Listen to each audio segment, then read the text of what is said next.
We got it. Hello to you all that are on the stream. How are you doing? It's good to have you guys here as part of the greatest pod in the South live stream that we're going to do today. I am joined, of course, by Mr. Neil and Mr. Gabriel. Hello. And we'll be doing the show fairly soon, here in the next few minutes. Neil's got a little bit of light on him this time. Is it a little better? Yeah, I could see you at least this time. And Gabriel's upstairs, I guess. Yes? Yes. Oh. All right. See, that's what happens when you do that. All right, so topics today. I got some topics, yo. Okay. Have you got some topics? I've been working on basketball stuff all day, and I'm having. I'm deciding that I'm going to go. I'm going not renegade. That's not the word. I'm sort of going on my own. I'm going to start finding my own content. I am going to eschew so much of the group. Gabe refers to it as gangbang. I'll try to be more political. Probably shouldn't. Yeah. I'm the whole group where everybody gets the exact same thing and throws up the video on the internet within 10 seconds. I'm determined if I'm going to be actually covering a decent basketball team that has a chance to make the tournament, that I'm going to come up with my own material.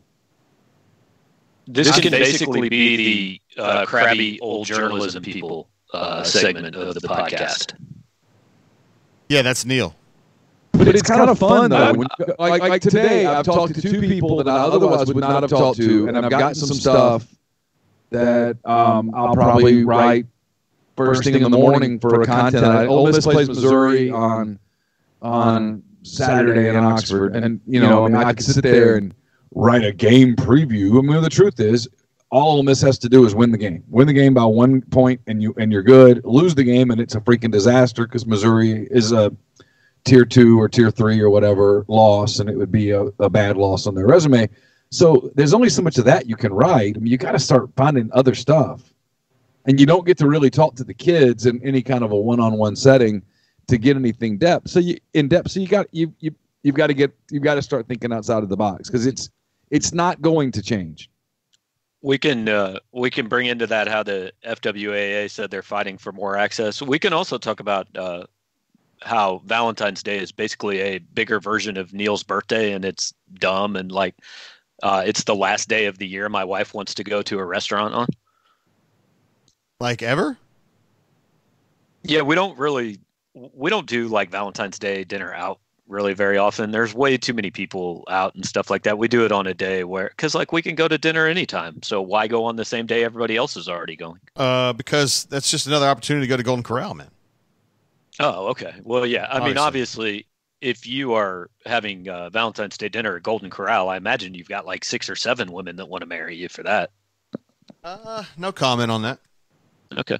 Let's think. Okay, so I want to talk about Valentine's Day, which I think is dumb. Have you ever done anything cool for Valentine's Day? I haven't. Never. Neil. I don't even ask Neil. Your favorite family trip, maybe as a kid and as an adult? Okay. And don't say the Ruston Civic Center, Neil. Please.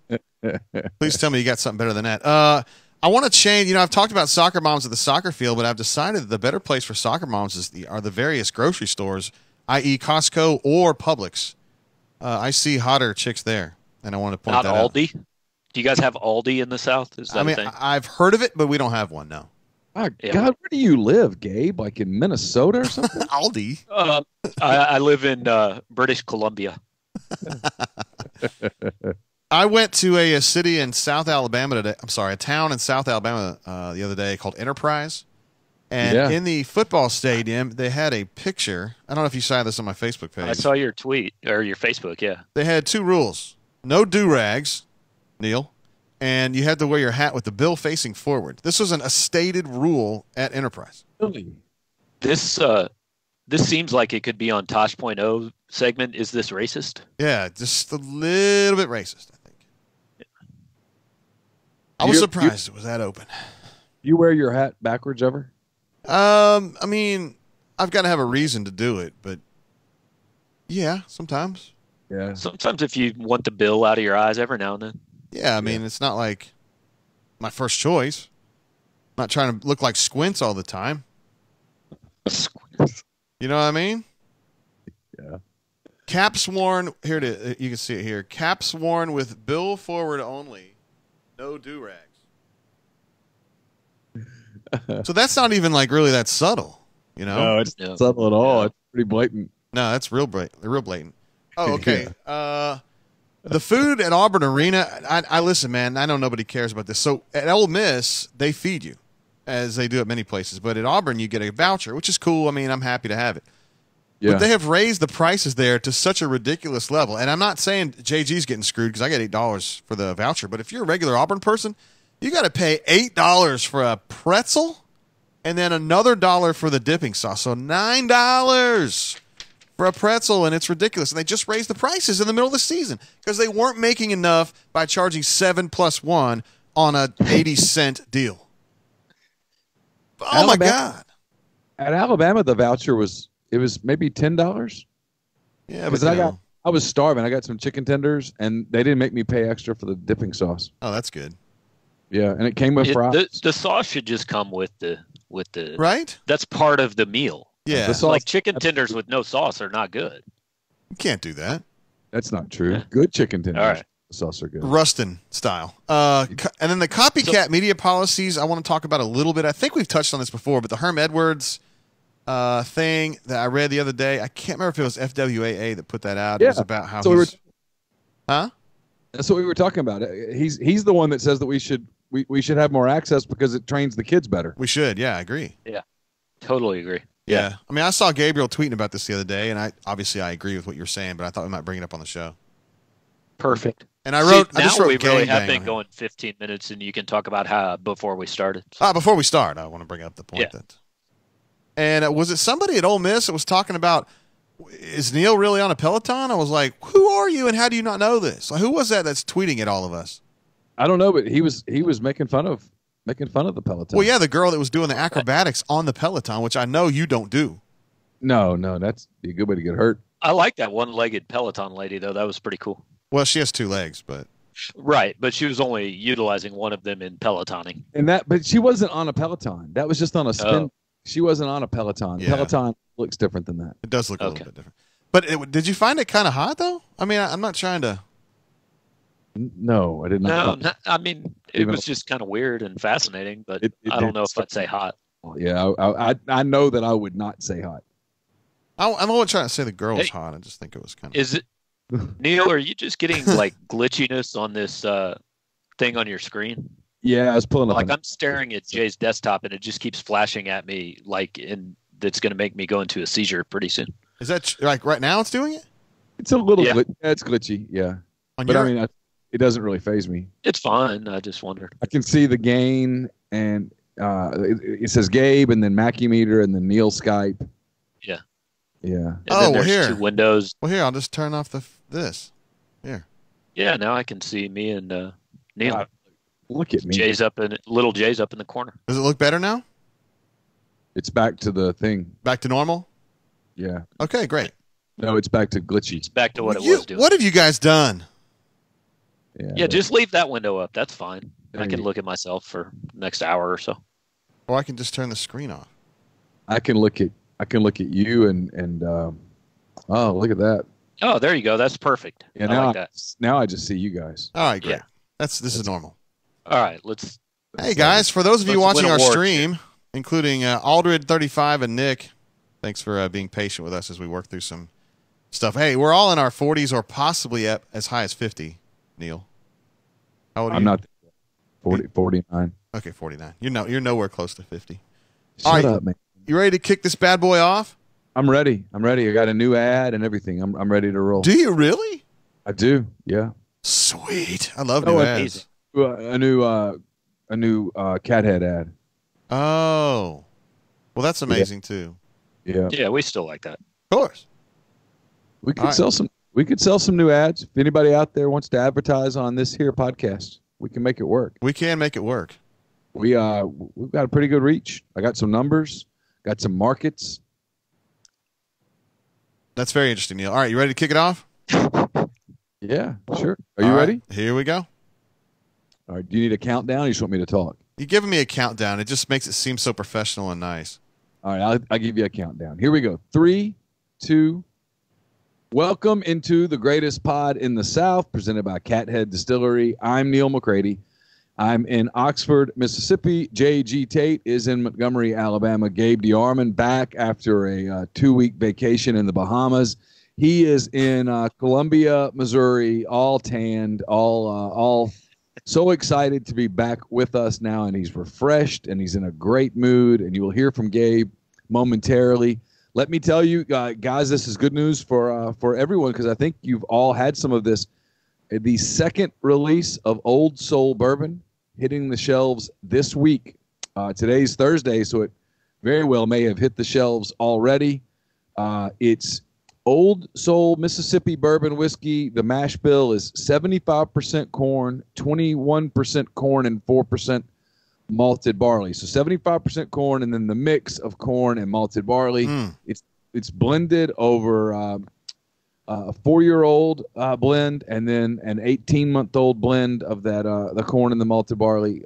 Only 250 cases have been produced for Mississippi. If you live in Mississippi, you need to get out and get it. If you don't live in Mississippi, you need to holler at a friend who does and get it. It won't be long before it'll be in Alabama and Missouri and Georgia and all of the other places that this great podcast reaches. The big difference between the first release and the second release is the blends are 3 months older, so it had a little more time to age, which is going to make it just that much better. Cathead, yes, sir. And if you're not in the mood for bourbon, it's okay. Cathead can take care of you. They've got Cathead vodka, Cathead honeysuckle vodka, Cathead pecan vodka, Bristow gin, and the always delicious Hoodoo chicory liqueur. It's catheadvodka.com, catheaddistillery.com. If your favorite restaurant or package store or bar, whatever, doesn't have Cathead products, it's okay. Catch your breath. Don't panic. Just simply ask them to order some. They'll get it. You'll love it. You'll tell a friend. He or she will love it. And we'll go from there. I'm coming to you from Clark Ford Studios. Clark Ford's in Amory, Mississippi, 662-257-1900. So you're living in Missouri or Georgia or whatever, and you say, why would I call a Ford dealership in Amory, Mississippi? Here's why. You're going to get a quote within 15 minutes in business hours. Get your quote, and at the very least, use that quote to stop some other evil dealership elsewhere from screwing you. You're going to get a great quote right to the bottom line, no haggle, no hassle. It's going to give you a great launching pad for your vehicle search. And you know what else? You might just decide, hey, I wonder if they could deliver, and maybe they could. So, and if you do, you'll save $500 off the already great bottom line at Clark Ford and Amory, 662-257-1900. So happy Valentine's Day to both of you. I know that you are both the super romantic type. I know you have big plans for the evening, and tell us all about it. Well, first, Jay, I just want to check. Do you have any friends in Mississippi that could hook you up with some of that Cathead? I don't know. No, friends that live in Mississippi. I don't know. I don't know if Laura McCready, I don't really talk to her that much, but I bet she could probably, she's a nice girl. I know a guy named Chase Parham. I think he lives in Mississippi. I'm going to see if he could hit me. He lives in Mississippi. He's got cross eyes, though. I don't know if you can trust him. Ross Bjork, I knew him once upon a time. He might send me some. Oh, I met him. I think he's like a director of fundraising at Ole Miss or something. I forgot. He seems pretty cool, though. You did meet Ross Bjork when you were here for the first Ole Miss Auburn basketball. He welcomed me to the pavilion. I was like, it's great to be here, Ross. Thank you. Ross is a good dude. Of course he is. I don't know if he's as cool as Jim Sturk, but he's pretty cool. I don't know Jim Sturk well enough yet. Ross was here for a minute, so I liked him. I talked to Alan Green on the phone yesterday. It's the first time I've talked to him on the phone since he became athletic director a year ago. How about that?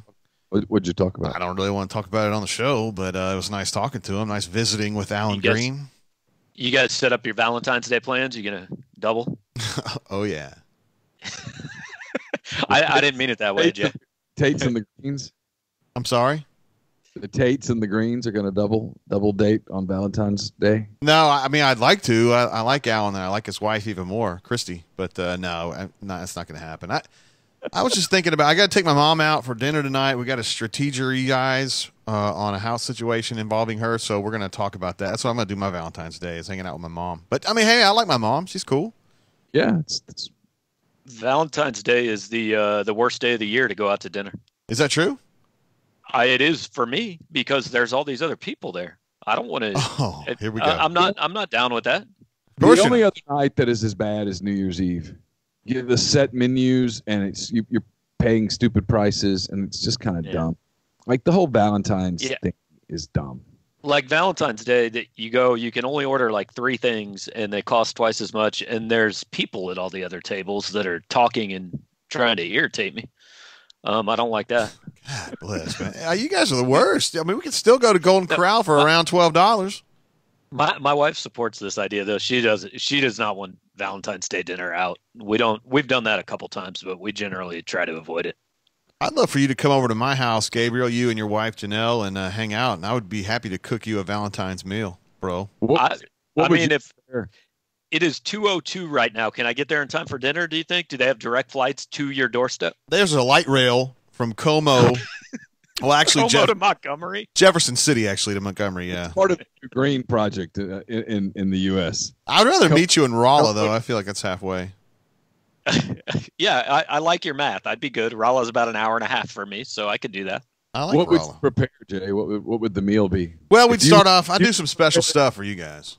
We'd start off with some club crackers with a little bit of Calcana processed cheese on top of that. It's a processed cheese. Yes. Get the port wine variety. Does it come out of a can or do you have to slice it? It comes out of a thick plastic cup. Slice it. What are you talking about? We don't live in France, bro. Now then, we'll move on to the main event, which would be Old Soul. Get that that throat kind of warmed up a little bit with some Old Soul. Then I would get onto the really serious stuff, which would be some SpaghettiOs. And perhaps, if I have time, some of the Tate's famous taco stew that we put in a, what do you call that, a crock pot? Crock pot. A pot of crock. And we let that simmer for about 5 hours, and then you put your mouth on it, and you fall in love with the Tate's forever, and you never leave our house. We do have an extra room for you. I think this is going to be like the dinner party on The Office where we show up, and Jay has just started the crock pot, so we're just going to drink for 5 hours while Jay throws stuff at his TV. It's happened before, and it might happen again. McCready was supposed to be at my house the other day, Gabriel. Yeah, but he thought the club crackers as an appetizer were a little highbrow, and he turned around. Yeah, they have bite-sized clubs now. I don't have the clothes for that that ceremony. Yeah, why didn't you come by, Neil? We were devastated. I was going to come to the game, and I should have come to the game. Yeah, it was one of those. Yeah, I'll be perfectly honest. It was that deal of I had a lot to do today. And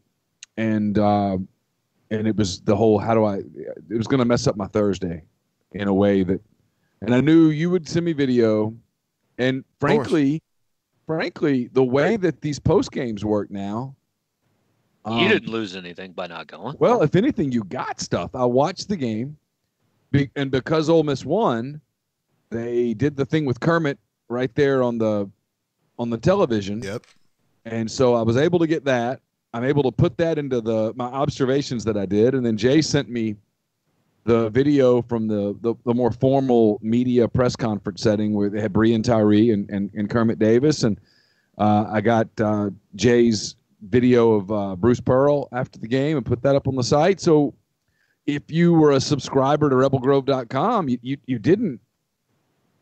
The only thing that you didn't get that you would have gotten had I been there is whatever color I would have picked up, and I would have been able to give them some pregame news about Blake Kinson. He was out with the flu, and so I would have been able to give them that news a little bit earlier. But that's about it. I mean, I don't want to minimize what we do, but we've talked about this before. We do have to get creative. Like Ole Miss goes to Columbia, South Carolina on Tuesday night. And so from here, You don't deal with this because you're at a Eastern Division school, Gabe. Right.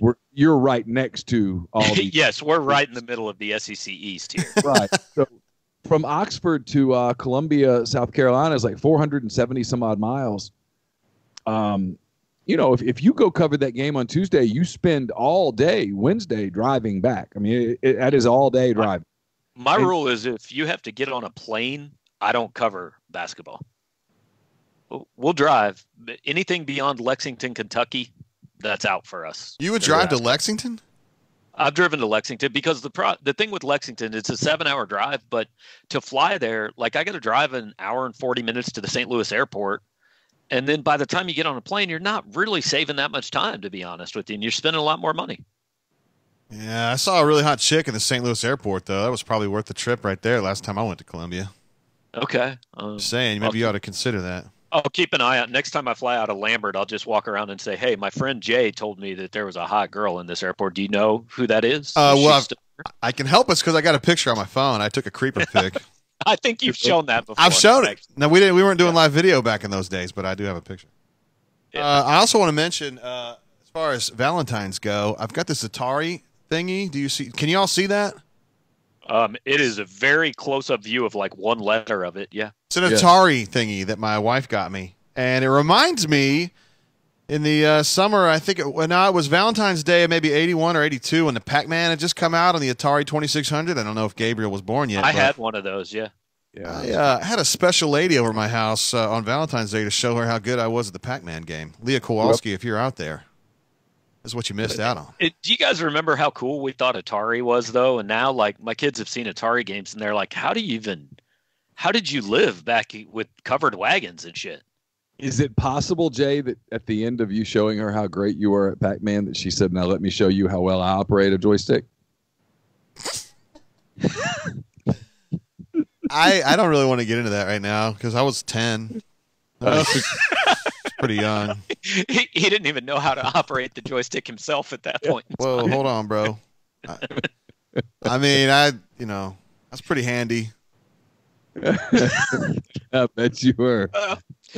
I'm glad it took us about 12 minutes to get to the point in the show where we're wondering if we should just shut it down for the day. Yeah, 13 minutes. Thanks, Neil. You really set that up. Shouldn't have the greatest pod in the South. So before we get started, I guess we don't have any great Valentine's Day conquests aside from Leah Kowalski.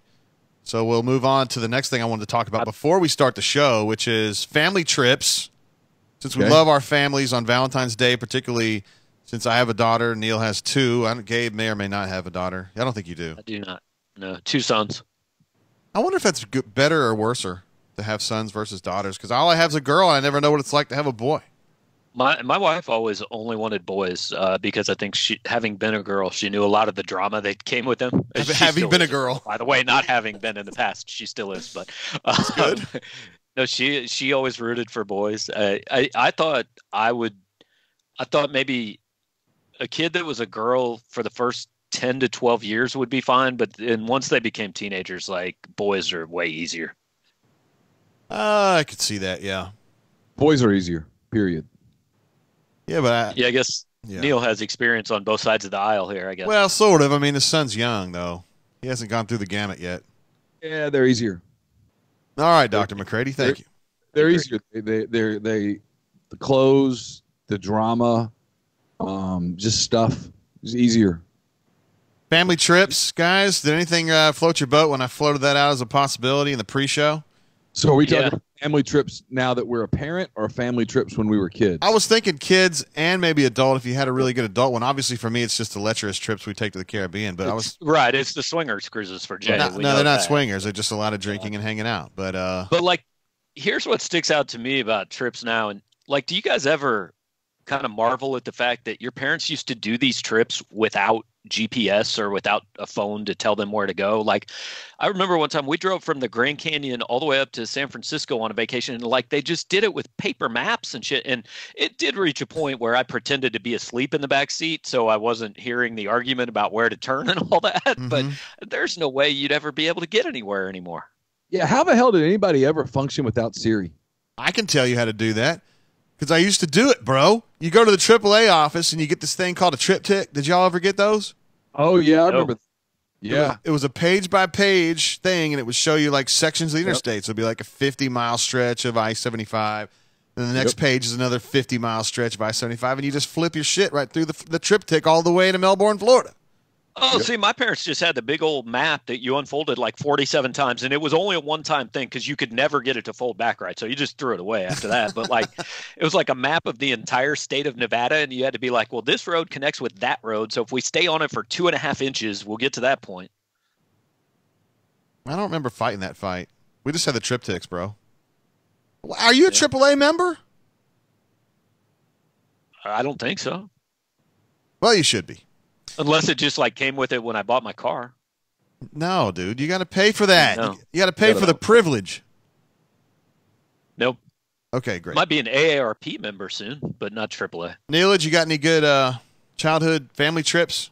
I remember the one trip that when you say that it sticks out is my uncle Alton lived in Denver, and we went to Denver for Christmas. We drove from Ruston to Denver, which was probably about 24 hours driving. Wow.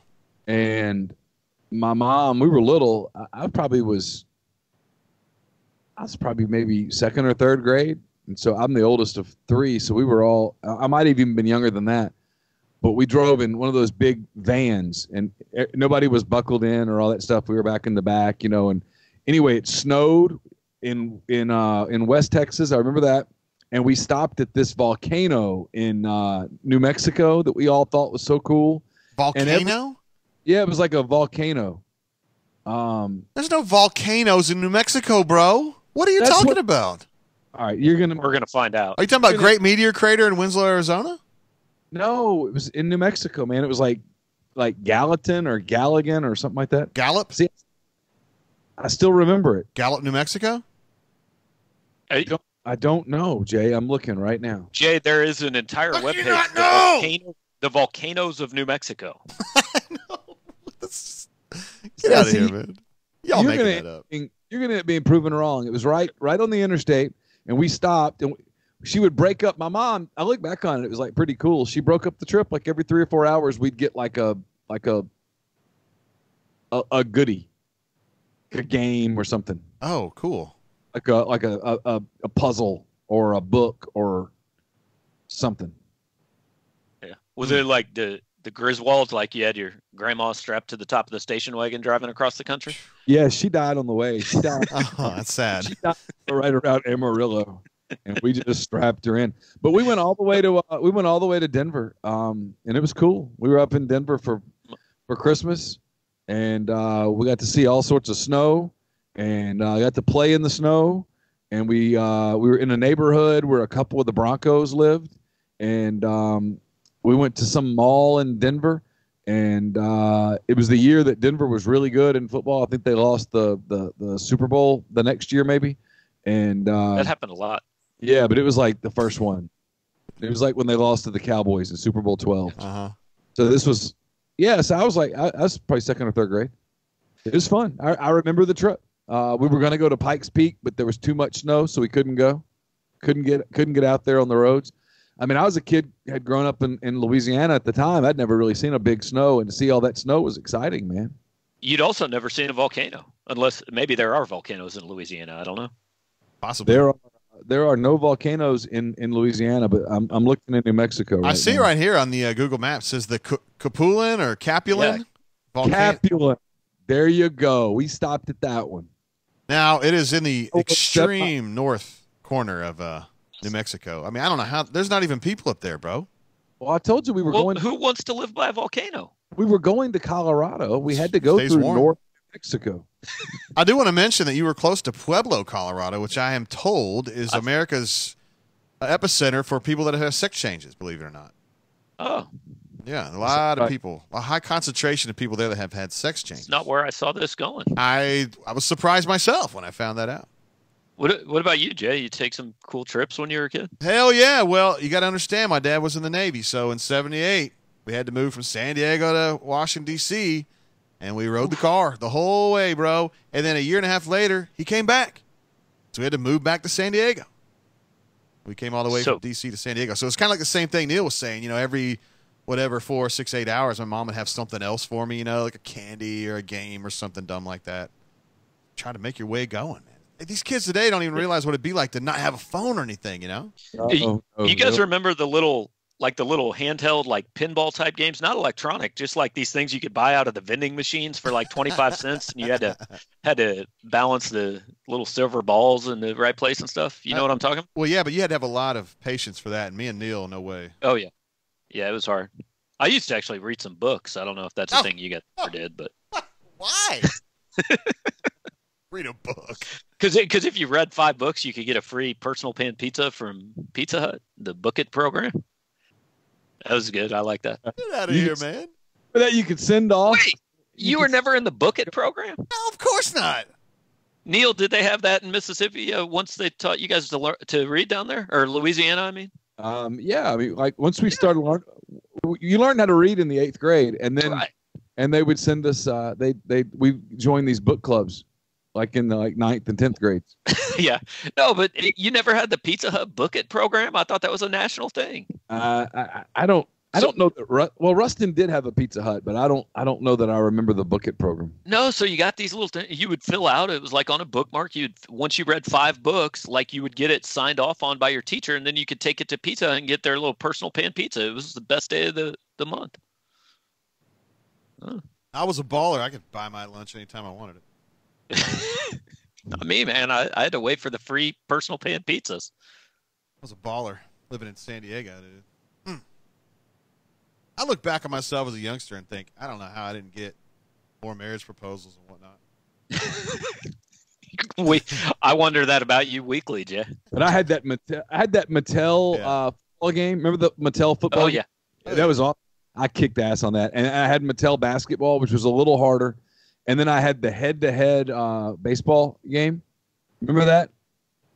I remember what you're talking about. You could pull out. The other person could pull out like the little thingy. Yeah. Well, no, the other person could be on the side, and they could like enter the pitch and stuff, and then you try. Yeah. And that was so we would play that in the car until we fought over who was cheating, and then trying to think. I read, and then I had a little. I guess that was before the Waltman. We went to Disney World once from Ruston, and we stopped in Orlando. No, we stopped in Tallahassee because my dad had a convention or something he had to go to, and I had a Waltman then. But I think I was in the 7th grade. And you did you played like the sign game and stuff, or you had to find every letter. Did you guys do that? Every letter of the alphabet on a sign. The first one to find every letter won. We played that a lot. That's a real game. I mean, it was back when you didn't have cell phones and stuff. When you were driving across the country, we used to have to entertain ourselves. Yeah. That's what I've heard. Damn kids. Something else I want to mention before we get started on the show. Soccer moms. I've talked a lot about soccer moms at the soccer field. You have a lot. Yes. A lot, but I think at this point, the best place for soccer moms is probably going to be Costco or the grocery store. What do you guys think about that?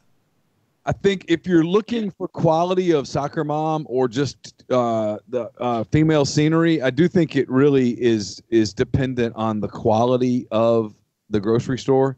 I have noticed when I'm in larger towns that if I go to a Fresh Market or a Whole Foods, yes, that the quality of the scenery goes up exponentially over a Walmart. Oh. Well, yeah. Yeah. But I mean, like in Oxford, for example, the scenery at Kroger is going to be better than the scenery at Walmart every single time, and it's going to be much more peaceful. Now, I like to go grocery shopping with headphones because I just like to kind of. If you let me wear headphones in a grocery store and I can listen to a podcast or whatever, I actually enjoy the calmness of grocery shopping and getting the things that we need.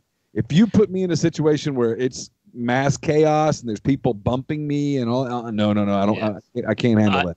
I have 2 goals when I go grocery shopping: get in and get the hell out. Like I don't look at people grocery, so I don't really spend a lot of time on the scenery. I get spend more time being pissed off at the people who just stop in the middle of an aisle and do like a 720 looking for shit and don't realize their cart is taking up both directions. So if you're in a fresh market or a Whole Foods or whatever, you're in a hurry to get out?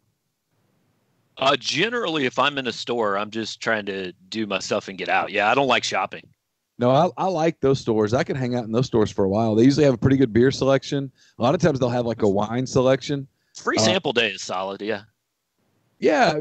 You really wear earphones, like headphones, when you go to the store? Oh, yeah. Oh, yeah, absolutely. Because then, Jay, nobody tries to talk to you. And that's a big thing about going out in public. If nobody tries to talk to you, going out in public is better. No, I disagree. And the music at a grocery store is usually so freaking depressing. Or they throw some like 80s song in there that you can't stop singing for 2 days. Well, how is that a bad thing? That's a great thing. But you kind of want to get that song out of your head after a while. But I mean, there's only so much depressing Chicago you can listen to. I cannot believe that you wear headphones in a grocery store. That is so weird, dude. That is so weird. Why don't you talk to people? Do you take them out when you go through the checkout line? Because that's rude to go through the checkout line with. Like I had a guy, not even headphones. He was just listening to a podcast in the checkout line. If I go through the manned checkout line, yes, right. I will take out my headphones and speak to the person who is scanning my groceries. However, if it is at all possible, I like to keep my list small enough where I can go through the self-checkout non-express, where I've got like 8 to 16 bags at my disposal, right. and I enjoy self-checking out where I don't have to tell anyone. There should be a limit to how many items you can have in the self-checkout, right? Because these people that go through and they're like trying to stock their earthquake shelter in the self-checkout, they piss me off. As long as there's two areas. There's a 16 or 12 item and under. And I do think you should enforce the rules. And if it's 12 items or under and you have 17 items, you should go to prison. And that should be the end of it. That's fair. But it absolutely is fair. There's a rule. Yeah. You don't go over the rule. But if you're in the non-limited checkout line, no, it's just fine. I mean, So you're cool to go through the self-checkout and spend $347? There's no rule against it.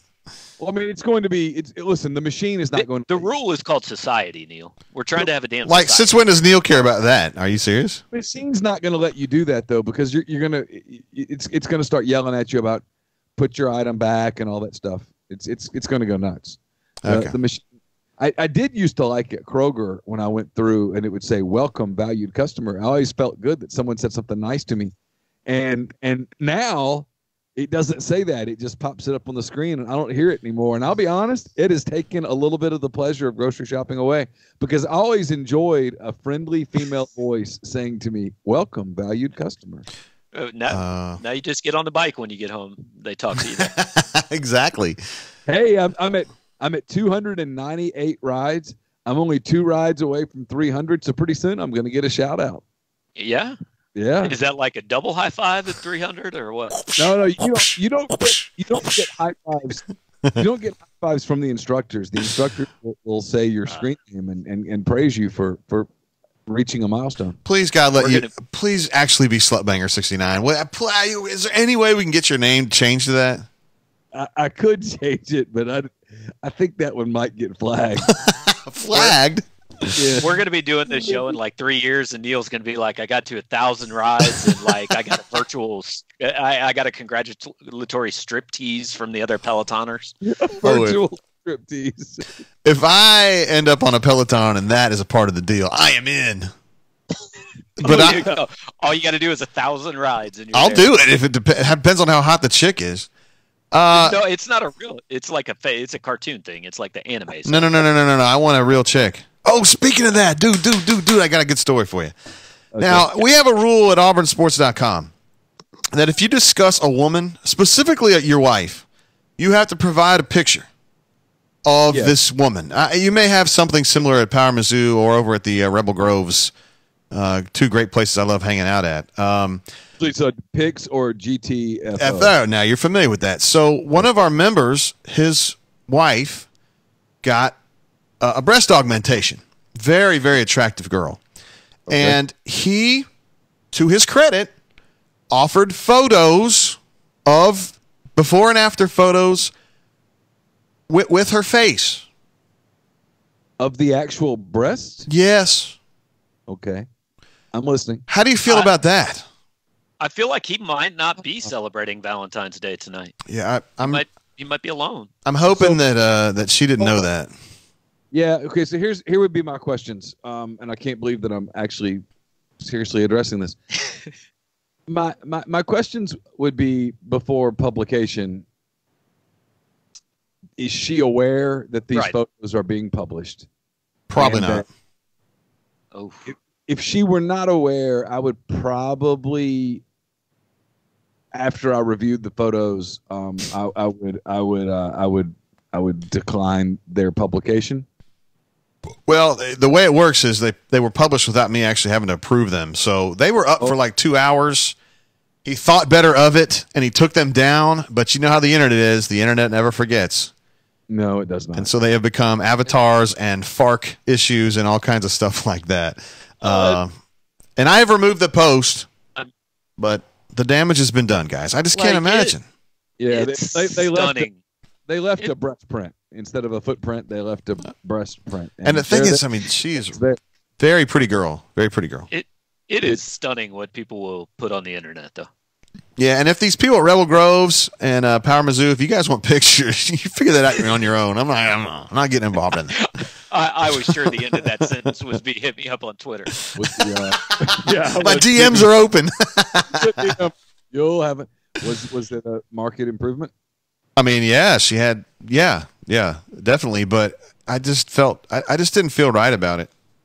Does that make sense? I mean, yeah, I'm glad, Jay, that you had a dash of morality. Well, she's a younger girl. I mean, she's a lot younger than me, so I just, How much younger? She was probably 30, something like that. Okay. And I'm 46. If she was upper 40s, Jay probably would have left.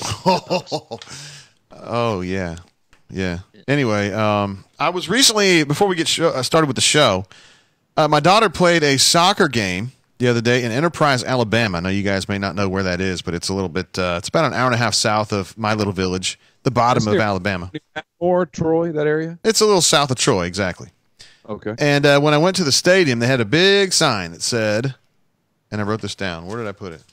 Now I've lost it. No, here it is. Caps worn with bill forward only, no do-rags.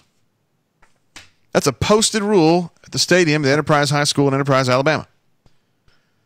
How about that, huh? I am surprised that that has not been disputed. Or I'm surprised that no one has said maybe that might be just possibly a little just teensiest bit racist. Discriminatory, certainly. Discriminatory is a better word. I mean, caps worn with bill forward only. To me, that's more of a white guy thing to do. Like, I mean, I did that in high school. You just, you get your Orioles cap and turn it around or whatever. But the no do-rags, I don't know, man. I just got a bad feeling about it. I was trying to give them the benefit of the doubt and be like, okay, maybe I'm not from Enterprise and I'm not really feeling maybe the way they think down here, but geez, man. I mean, my only thought on the do-rag thing, if I'm trying to not justify it, but to explain it, is perhaps they have either had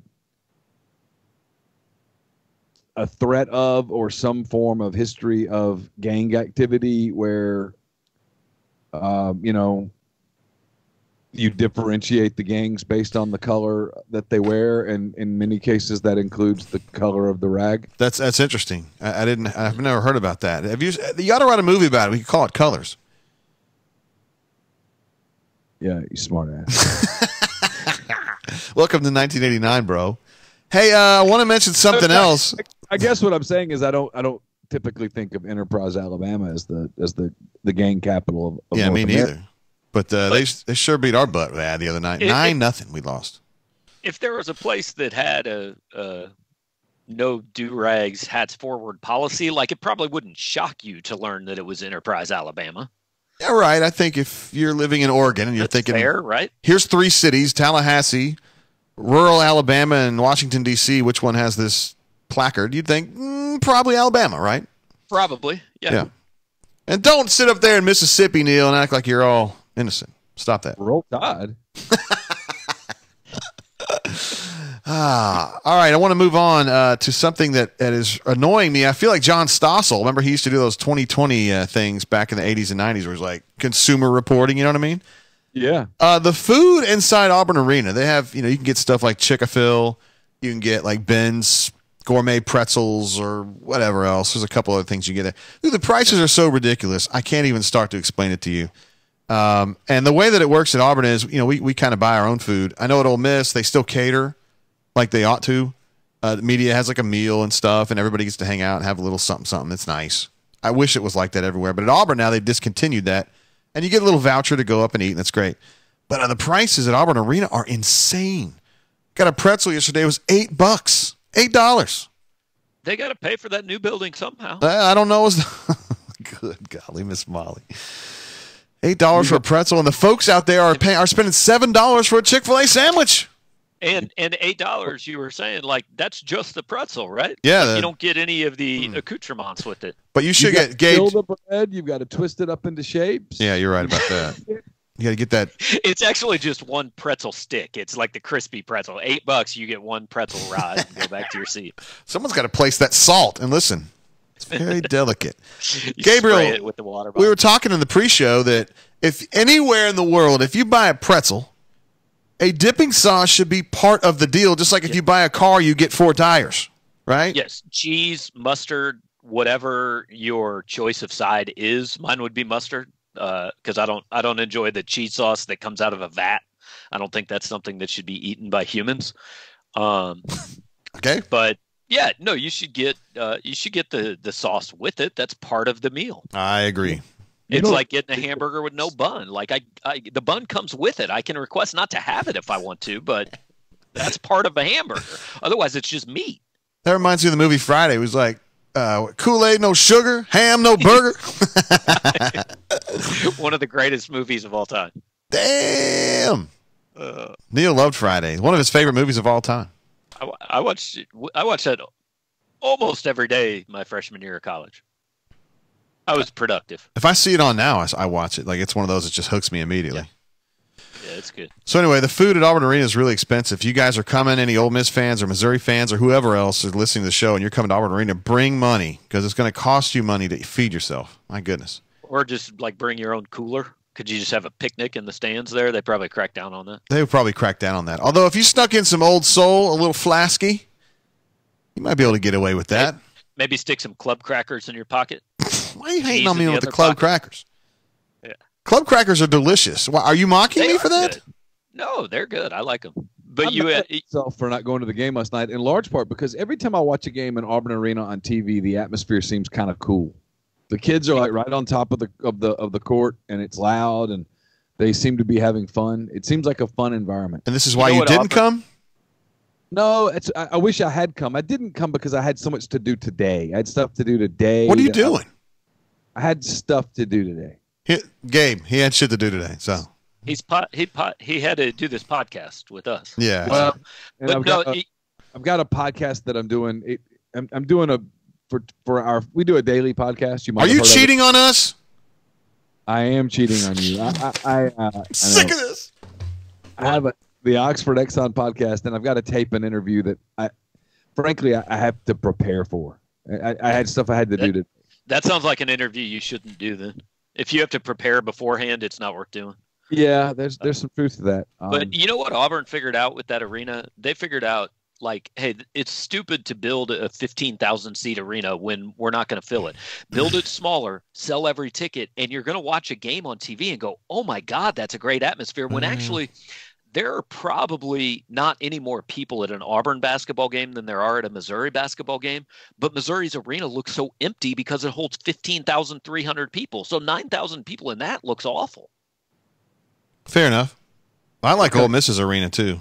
It's really nice. Yeah. Have you been over there, Gabriel? I have not been to that, but it's another place that looks like it was built right on TV. Yeah. They did it. I give them a lot of credit. I've given them hell for different things over the years, but they did the pavilion right. They did it. They went over and spent a lot of time looking at the Auburn arena, and I think saw things that they liked and saw things that they thought maybe they'd want to do differently, and they looked at a couple other places too. I think they looked at Missouri State as an arena, and that's where your parents went, right, Gabriel? No, they went to my parents went to Missouri. Oh, I thought they went to Southeast or Southwest, rather. My bad. No. Sorry about that. But that was somebody else's parents, Jay. Yeah. I know. Hey, but no, they did a really good job. It's really good, and they did the same thing because I think it holds probably 9,500 if you max it out. And there was no reason to build anything any bigger than that. See, Missouri built theirs in, I want to say 2004. And so they did it kind of before attendance started to falter everywhere, where everybody could just watch a game on their phone and stuff. That wasn't a thing back then. So they went from 13,300 in their old arena, which they sold out a lot, to 15,400 or something in this. And I mean, I bet it's been sold out, like, I don't know, outside of when they played Kansas, maybe 4 times. Like, you just never get 15,000 people at a basketball game unless you're Kentucky. Louisville probably does, some of these other places like that. But, other than that, you're not getting 15,000 people at a basketball game on a regular basis. Syracuse. I do want to tell Neil, I know he's going to be very, very excited to hear this, and my friends at rebelgroves.com are going to know this, but my daughter has revealed her final 3 as far as college choices go, and Ole Miss is in there. It's Auburn, UAB, and Ole Miss. Oh, who made her graphic that she could tweet out? Yeah, we need to do that. I can do that. We got to do that. Yeah. I'm a little pissed at Campbell that not that she picked the school that she picked, but that she didn't do a hat ceremony. We should have done a hat ceremony and had and maybe even had a commitment and then backed out of that commitment. Ooh. And had a recommit and then she could pick up one hat and throw it to the ground during the hat ceremony. Or change her mind and simply say, respect my decision, no interviews. Yeah. That would have been awesome. Oh, my God. Auburn had an offensive lineman go into the transfer portal the other day, and he put a big thing on social media at the end. He said, respect my decision, no interviews. And I was like, dude, nobody wants to interview you. I promise you. Don't even need to say it. You never know. Louisiana Tech offensive coordinator might want to interview him. You never know. Before we get started, I know you guys saw this on the Twitter because Gabe DeArmond, it was your tweet that I saw. I think it was a story by the FWAA. Is that right, Gabriel? About Herm Edwards' media interview policies at Arizona State and how incredibly forward-thinking he is about making his kids open to the media, available to the media. Tell me about that. Well, and Herm was so good when he was on ESPN. Like, he talked about this a lot. Like, hey, think about what you tweet and deal with the media and all that. Like, basically, the FWAA said that they're trying to fight for more access for guys who do what we do to college football teams, which is good because, hell yeah. Like, I don't know about you guys. I don't wake up every morning and think, how can I screw Missouri over, and how can I make these kids look bad in stories that I write? Like, I don't do that. When we talk about access, like, we don't care about watching football practice, right? I've watched a lot of football practices. They're boring as hell. I don't care about going to those. I want to be able to have interviews with the kids and actually enough that when they see me, they're like, they know more than, hey, that's that old dude who covers our team. Like, they know who I am and they're comfortable talking to me. They're going to give me good quotes and I can write good stories. It's real hard to do when the only access you have is 10 minutes a week at a press conference with 20 other guys asking stupid shit that you don't care about. I sure wish we could talk to kids more. I know that. Yeah, I do wake up every day and think, what can I do to screw over Missouri today? That's fair. Yeah. In fairness, but no, you're right. Here's the thing, and I'll give you a real world example. When Laramie Tunsil was at Ole Miss, he started for 3 years. He was an all SEC, all American left tackle. I know all the NCAA stuff. Blah blah blah. Yeah, we know. He was a hell of a football player. We hardly ever talked to him. When we did, he was very charming. He was funny. All that stuff. And then, Laramie gets on draft night when he gets drafted and his world blows up around him. You could tell there was a lack of interview background. There was a lack of media skill. He did not have the ability to slow down the interview and say, no, wait a minute, what are you asking? Or I probably shouldn't answer that right now. I need to talk, whatever. Instead, it turned into this crazy thing that's available on the internet. We all cover programs that you guys think this is fair. Every single kid that signs a letter of intent with an SEC school thinks 4 years from now he's playing in the NFL, right? So, absolutely. Yes. Now, it's obviously not realistic for all of them, but that's what they all think. When they go to the NFL, they do not have the option to say, I'm not doing interviews. Now, they can sit there and do a Marshawn Lynch and say nothing and be an asshole, whatever, if they want. But they have to sit there and face reporters in the locker room. It's not an option. I'm not doing this. And college coaches are not preparing them for this. They can decline interviews, but the locker room is open for a certain amount of time, and media are going to approach them and say, they're going to be there. Hey, Gabe, I'd like to talk to you about whatever. And they can politely decline, or they can conduct the interview or whatever. But there must be media availability, and the locker room has to be open for a certain amount of time and that kind of thing. And there's absolutely no question that when you sign with an Auburn or an Alabama or a Florida or Missouri or a Louisiana Monroe, the big time programs, that when you sign with one of those, that you think you're preparing for the NFL. And part of the NFL preparation, part of the NBA preparation is talking to media. There will be media at every practice that you have at the NFL. There will be media. There will be media in your locker room after every single game you ever play in the National Football League. The media will be in your locker room every Tuesday, every Wednesday, and they will be at your training camp. They will be there. So if you're not preparing players for that aspect of their careers, out of this fear that the media is out to get them. Right. I mean, or that they're going to say something stupid. Well, and here's the thing. This is the part that I don't think sports information people get. I don't think the schools get. Ole Miss didn't let us talk to Laramie Tunsil because they were so afraid. Hugh Freeze was so afraid that someone was going to say to Laramie, so how much did Ole Miss pay you and when? And where? And the truth is, if you were going to ask that question, you ask that question, you don't ask it in a group setting. Right. And if you ask that question, when you ask that question, hey, this might be the last question I get to ask for a while. And you also know he's not going to answer it if he's smart. So that's not the way that you're doing that story. So I've never understood why you wouldn't want to let your players talk to the media. The worst that could possibly happen is they're going to reveal something from something that happened inside the program, but that's their learning lesson, right? Because when you get to the NFL, that's stuff that it happens in the locker room, it stays in the locker room, all that stuff. I mean, you're not preparing kids. And then here's the bigger issue. Even than that, you're not letting the fans get to know these kids at all. Yep. I'll give you an example. Yesterday, I wrote a story about Ole Miss's center. You saw him play last night, Gabe. Dominik Olejniczak. And his mom, right? Yeah, I wrote a story. Mm-hmm. He's from Poland. His mother's a former professional basketball player. She still lives in Poland. She can't speak a word of English. And so I arranged to talk to her using Dom as the interpreter and published the story yesterday.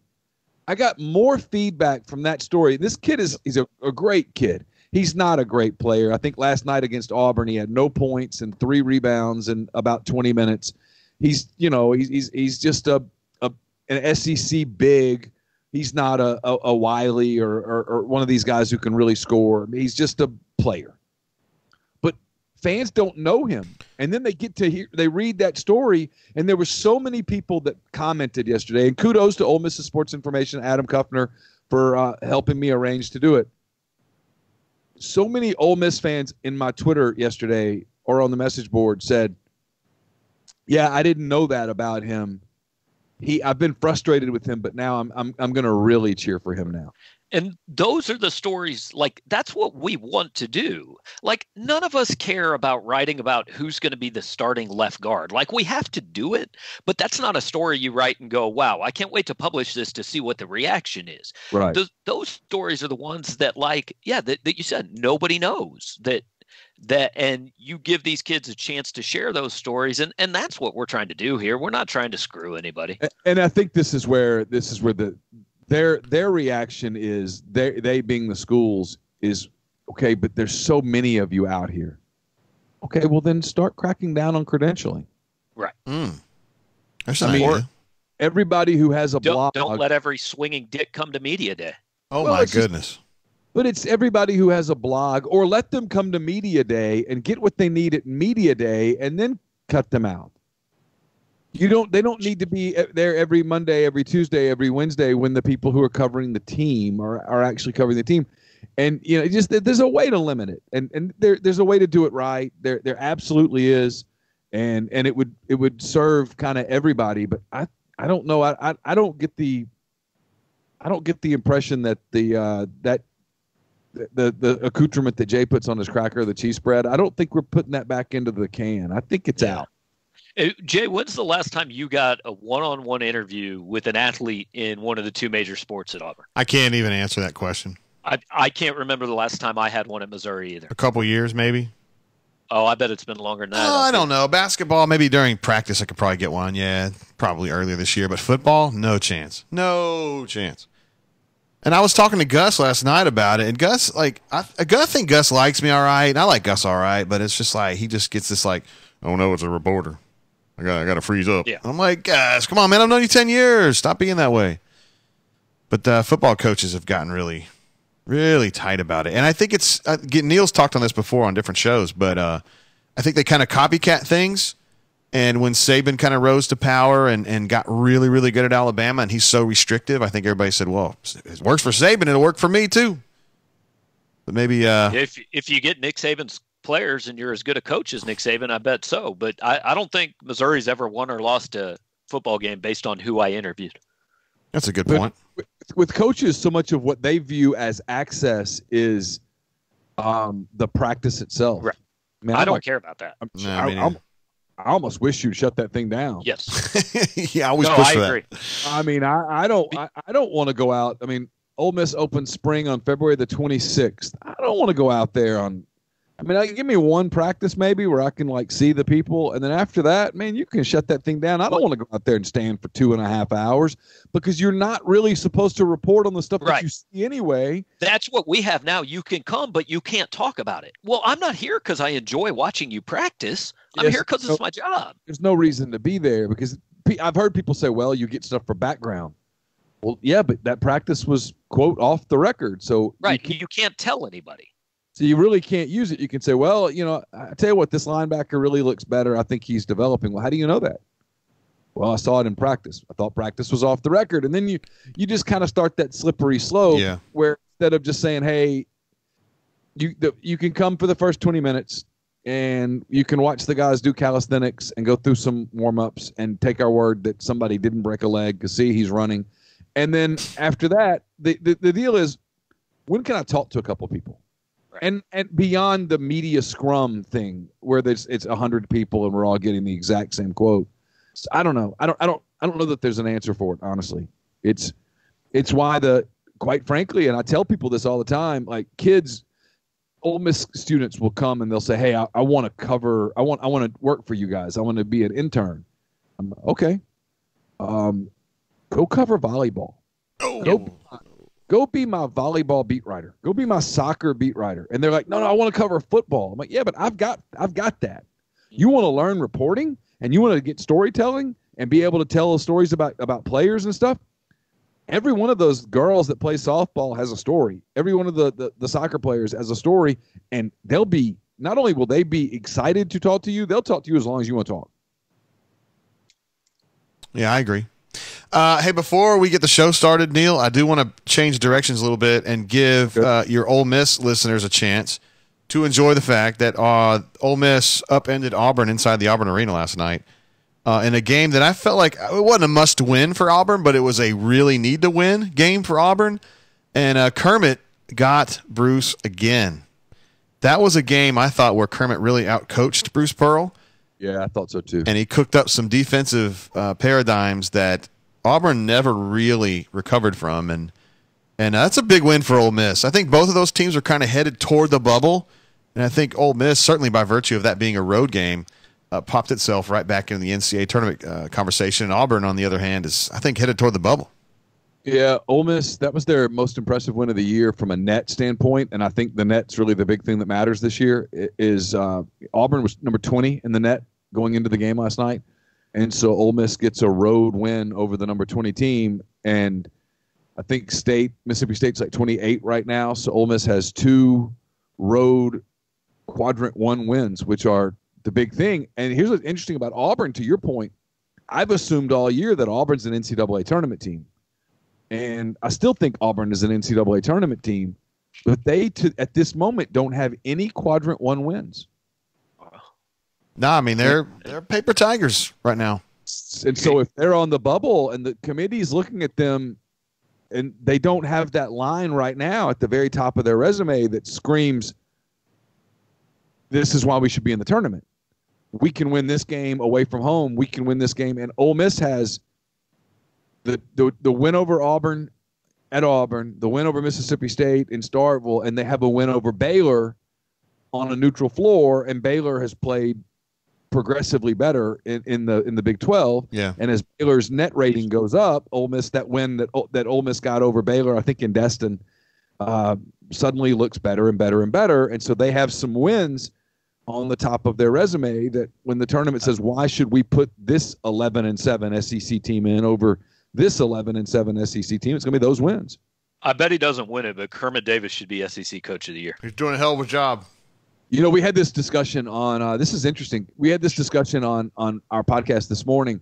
There's 3 candidates if we voted today, right? It's Rick Barnes at Tennessee, Will Wade at LSU, and Kermit Davis at Ole Miss. I bet Will Wade wins it. See, I would have said I bet Rick Barnes wins it.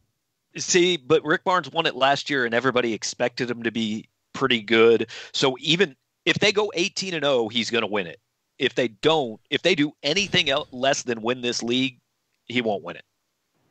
I tend to agree with that. So that means if Ole Miss can continue this little renaissance, if this win from Auburn can kind of propel them to better things here late in the season, because they had a nice little swoon going there. They lost 4 in a row, 5 out of 6 or something like that. 5 out of 6, yeah. So if they can kind of parlay this into a really strong finish, I think Kermit's got a really good shot of winning that award. I'll tell you guys this. I covered this team last year, and it was so bad. They were so bad. Yeah. It's basically the same. They quit team. last year. Yeah, I don't like that word because they appeared to not try very hard at the end of the year. I'll say that. The word that I used is they folded last year. Yeah. Which spit the bit. They spit the bit. Yeah, it's.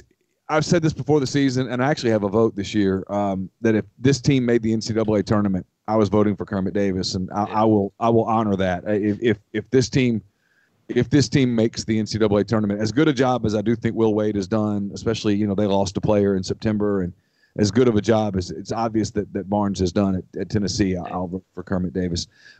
This podcast is also brought to you by Pinnacle Trust. Pinnacle Trust, based in Madison, Mississippi. It represents clients in 24 states, has advisors in 3 states. Founded in 1997, Pinnacle Trust provides detailed, specialized investment management, financial planning, retirement planning for individuals and businesses, and much more. What they do is they sit down and they listen to your goals, your retirement plans, what you want to do in retirement, when you want to retire, what your expenses are, what your debts are, that kind of thing. And they build a very detailed, specialized retirement plan just for you. It's pintrust.com, PINN trust.com. Mention that you heard about Pinnacle Trust on the Greatest Pod in the South. You'll get 10% off your first year's fee. The podcast is also brought to you by John Edwards of Regency Travel Incorporated in Memphis, Tennessee. It's coming up on summertime. Before you know it, you're planning that summer trip to Florida, to the Caribbean. Maybe you're going on the big golf trip with the guys that you've thought about to Scotland or Ireland or Scotland, or you're taking that trip to Napa, whatever it may be. Get in touch with John. He's part of Virtuoso. It's a worldwide network of travel partners that allows John to supply his clients with added values and unique benefits that are simply not available to other travelers.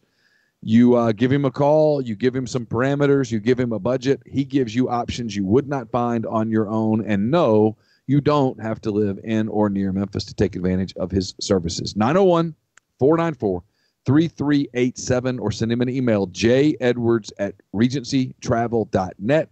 First-time clients can save $50 off their first booked trip. just by telling John you heard about Regency Travel on the greatest pod in the South.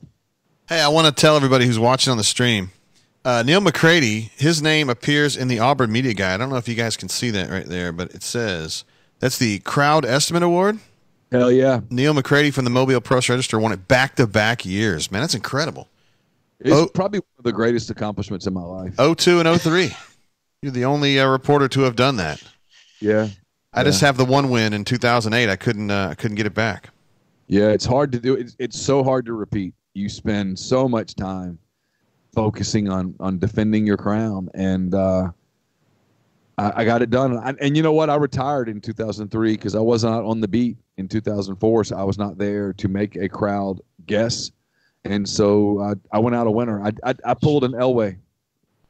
Well, you remind me of John Elway in so many ways, Neil. So many ways. So many ways. All right, guys. Well, do we have anything else? Are we done? Is that it? I think we can probably start the show now if you guys want to go ahead and do that. Yeah, I got stuff to do. We're going to just put it off. Whoa, what do you mean? I mean, I can't do the show now. I mean, we've done all this show prep and yeah, well, all right. we would win a Peabody Award for our pre-show meetings, though. Yeah, Peabody. yes, sir. All right. Well, that's a good compliment of stories there, guys. You've done a hell of a job, Gabe. So if you can't listen to this podcast, I just got around. I know everybody else has already listened to it. I just got around to listening to Dirty John. That was one hell of a story. You guys heard that? Yeah, one? It's pretty good. They made a TV show out of it now. Yeah. Oh, that's the one on Bravo, right? I think that's right. Yeah, my wife watches that. It has the chick that was in the show Nashville. Tammy Taylor? Who's the actress? Forgot. Anyway, she's super hot. She was on 911 the first year. She was on American Horror Story. Yeah, Taylor. She was the coach's wife. Yeah. I can't remember. Oh yeah, she was hot. I just can't remember her name. She shops at Piggly Wiggly in Montgomery, I think. God, I hope so, because I would be very forward with her if I ran into her. You would? Absolutely. I would ask her questions that I want to know. Okay. Well, you don't think I would, Gabriel? No, I actually think you would. Yeah. Apparently, you would. All right, guys, let's wrap this bad boy up. All right, that does it for this edition of the greatest pod in the South. For Gabe DeArmond, for the always interesting J.G. Tate. I'm Neil McCready. We'll be back next week with another edition of the greatest pod in the South. Don't forget, grab that Old Soul bourbon if you're in Mississippi. If your favorite restaurant or package store or whatnot does not have Cathead products, ask them to order it for you. You'll love it. Try that Cathead honeysuckle vodka. Try the Cathead vodka, that Hoodoo Chicory liqueur, the Cathead pecan vodka, Bristow gins, all fantastic. You'll love it. We would appreciate it. Tell a friend. Go visit the catheaddistillery.com site, catheadvodka.com site. Check out some of that merchandise. It's really cool stuff, and let them know that you heard about it right here on the greatest pod in the South. Until next week, take care. All right, guys. All right. Great show, as usual. Fellas. We'll say goodbye to our friends on the stream. Thanks for watching. You guys are the best.